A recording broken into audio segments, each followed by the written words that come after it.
In essence, the story of Obed Edom in the Bible primarily teaches us the significance of God's presence. When it comes to spirituality and church, we often get caught up in the specifics. Are all the arrangements in order? Do we have the right people in the right roles? Are we sticking to the schedule? Has everyone completed their daily Bible reading? While there is merit in maintaining biblical disciplines and striving for excellence, we sometimes overlook the crucial question: is God at the heart of it all? Is God's presence felt? Without His presence, without Him being the focal point, everything else is meaningless. This was a lesson learned by David and a united Israel when David tried to bring the Ark of the Covenant back to Israel. The Ark of the Covenant represented the literal presence of God during the Mosaic Covenant and was the focal point within the Holy of Holies in the tabernacle. During King David's reign, the Ark found a temporary home with Obed Edom. The resulting blessings and lessons learned from having God's presence in His home are still relevant to us today. What does it mean that Obed Edom is referred to as a Gittite in the Old Testament? The title Gittite likely pertains to the city of Gath, a significant Philistine city in ancient times. The Philistines were a non-Semitic group who lived along the ancient Canaan coastal region. Their culture, language, and religious practices differed significantly from those of the Israelites. So, when Obed Edom is identified as a Gittite, it implies that he had some connection to the Philistines, or at least originated from a place with Philistine ties. The fact that Obed Edom was a Gittite calls into question his ethnic and religious background. Given the frequent conflicts between the Israelites and Philistines in biblical narratives, it is unusual to find a Philistine living among the Israelites.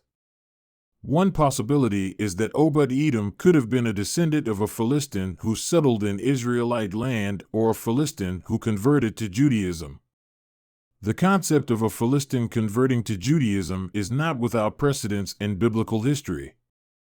The Bible documents cases of foreigners and non-Israelites, including some Philistines, who became proselytes or converts to Judaism.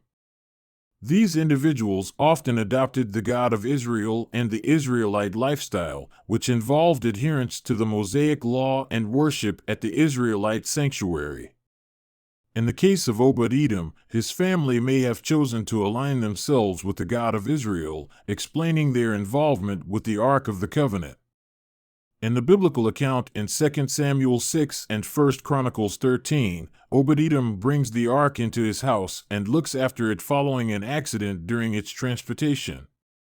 This action suggests a deep respect and reverence for the sacred object and the God it symbolizes.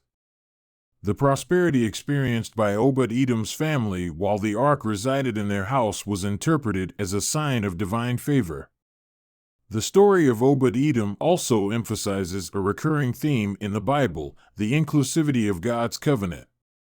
It illustrates that individuals from diverse ethnic backgrounds and origins could join the Israelite community through faith and obedience to God's laws.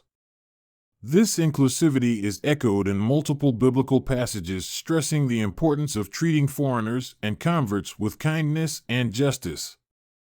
The Ark, the revered chest containing the 10 Commandments and the ultimate symbol of God's presence among the Israelites, was initially kept in the tabernacle, a portable sanctuary, and later in the temple in Jerusalem. When David ascended the throne of Israel, the ark was stored in Bala, within the realm of the Judah tribe.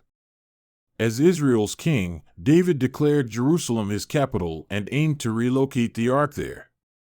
Unfortunately, the first attempt to move the ark to Jerusalem, as narrated in 2 Samuel 6, was disastrous. The ark, being transported on a cart, began to shake, and Uzzah, one of the men escorting it, reached out to stabilize it. God instantly killed Uzzah for this disrespectful action, which David interpreted as divine wrath. This incident instilled fear in David, causing him to temporarily withdraw his plan to transfer the ark to Jerusalem, his proposed new capital. Subsequently, David sought divine advice on the next steps. He realized that he had overlooked the Mosaic law's specific procedures for moving the ark inside. As per the law, the ark should be carried by the Levites using poles through rings on its sides, rather than being hauled on a cart. David admitted his error and resolved to correct it. Several factors influenced David's choice to entrust the ark to Obed Edom. Firstly, Obed Edom was probably a dedicated follower of the God of Israel, as indicated by his readiness to house the ark inside. David might have viewed Obed Edom as a reliable and devout keeper of the sacred ark inside. Secondly, a practical reason was that Uzzah's death occurred near Obed Edom's home. However, this was only a temporary arrangement. David used this period to reflect and seek God's guidance on Uzzah's death. David was deeply committed to worshiping God and wanted to ensure that the ark was moved with the utmost respect and compliance with God's rules. Uzzah's incident underscored the importance of adhering to the law's correct procedures. Following the unfortunate event involving Uzzah, King David decided to pause the ark's journey to Jerusalem and instead rerouted it to the home of Obed Edom. David was determined to ensure that the ark was moved in accordance with the law of Moses and needed some time to reconsider his plan. The Bible states that the ark stayed in the house of Obed Edom for a period of 3 months. This specific detail is mentioned in 2 Samuel 6 verse 11. The ark of the Lord stayed at the home of Obed Edom the Gittite for 3 months, and the Lord blessed him and his whole family. This span of 3 months is of considerable importance for a few reasons. While the ark was housed at Obed Edom's place, the Bible explicitly mentions that the Lord blessed Obed Edom and his entire family. This blessing was probably visible in various areas of their lives, such as their wealth, health, and overall happiness. It was a confirmation that Obed Edom was properly carrying out his duty of safeguarding the holy ark inside. The 3-month timeline allowed David and the Israelites to carefully assess the situation. They wanted to be sure that the relocation of the ark would continue without any more incidents and that they were abiding by God's instructions regarding its movement. Likewise, arrangements were probably made to restart the journey of the ark towards Jerusalem. David would have planned a proper procession involving the Levites and priests, as required by the law of Moses, for the ark's transport. After 3 months, David recommenced his efforts to bring the ark to Jerusalem. This time around, he took special care to adhere to the correct procedures as per the law. The ark was transported by the Levites using poles, and the journey was accompanied by music and rejoicing. The eventual arrival of the ark in Jerusalem was a moment of joy and celebration for the Israelites, as it signified God's presence amongst them and the centralization of worship in their newly founded capital city. When does the ark leave the home of Obed Edom? The Bible does not provide exact details about when the ark left Obed Edom's home. However, from the narrative in 2 Samuel 6 and 1 Chronicles 13, it can be inferred that after 3 months of blessings and preparation, David and the Israelites made another attempt to transport the ark to Jerusalem. It's worth noting that on this occasion, they were very careful to follow the right procedures for moving the ark, as prescribed in the law of Moses.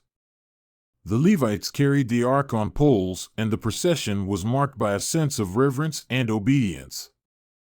During the journey, there was an incident involving Michal, David's wife, who criticized him for his enthusiastic dancing in front of the ark. Michal, David's first wife and the daughter of Saul, whom David had replaced as king in accordance with God's will, had been given to another man when David was in exile. David forced her to return to him as part of the peace agreement between Israel and Judah when he became king over the entire nation. Her resentment and criticism likely stemmed from her ties to Saul's family and her other husband. While this episode is not directly linked to the ark's departure from Obed Edom's house, it is part of the broader narrative of the ark's relocation and highlights the event's significance in the religious and cultural context of the Israelites. Lessons can be gleaned from the lesser-known biblical account of Obed Edom. Here are some notable takeaways. God values obedience. Without hesitation, Obed Edom welcomed the ark into his home. Despite the recent catastrophe, his readiness to heed God's command underscores the importance of obedience in a Christian's life. The blessings that came upon Obed Edom's household were not due to his ancestry or heritage. He descended from the Philistines, the enemies of Israel, including Goliath. Yet, God rewards faithfulness and obedience, irrespective of our past or background. God's presence brings prosperity. The ark's stay in Obed Edom's home brought blessings to him and his household. This signifies that when we invite God into our lives, we can expect unimaginable blessings. The New Testament reminds Christians that they are the dwelling place of the Holy Spirit, emphasizing God's continuous presence in the lives of believers. God's blessings are generational. The blessings that came upon Obed Edom's household were not confined to him alone, but reached his family and descendants. This encourages Christians to live a life of faith, recognizing that their actions can influence future generations. The importance of persistent worship. Obed Edom's story imparts the significance of remaining steadfast in worship and maintaining respect for God. Despite the initial tragedy, David brought the ark to Jerusalem with reverence and adoration. Christians today are also encouraged to approach worship with humility and reverence, acknowledging God's sanctity. God's presence is paramount. The presence of God brings blessings and power. As followers of Christ, we have been given a greater gift than the Ark of the Covenant. God's presence isn't confined to an inanimate object in our homes, but resides in our hearts, living in us and being one with us. What an amazing gift! We are promised blessings with such an indwelling Spirit who loves us.